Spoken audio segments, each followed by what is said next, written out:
Hi guys! Welcome to Maritus Vlog.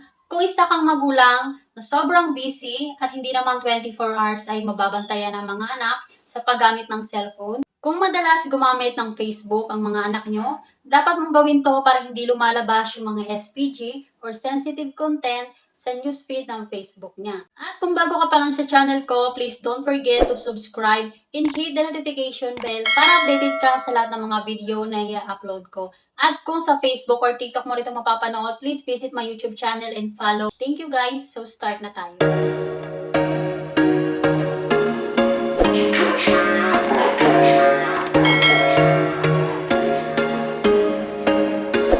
There was once. Okay, so open lang natin yung Facebook.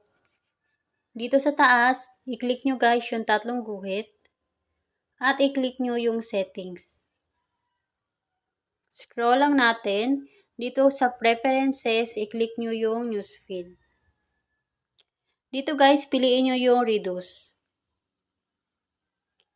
At i-click nyo yung sensitive content. Dito guys, piliin nyo yung reduce more.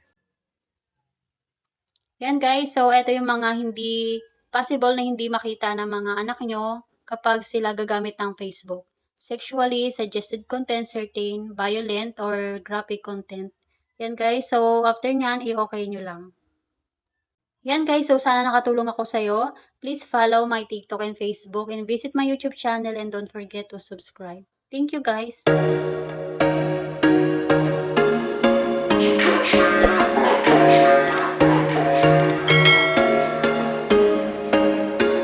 There was once a day that I would pray for you. I'd go and miss me.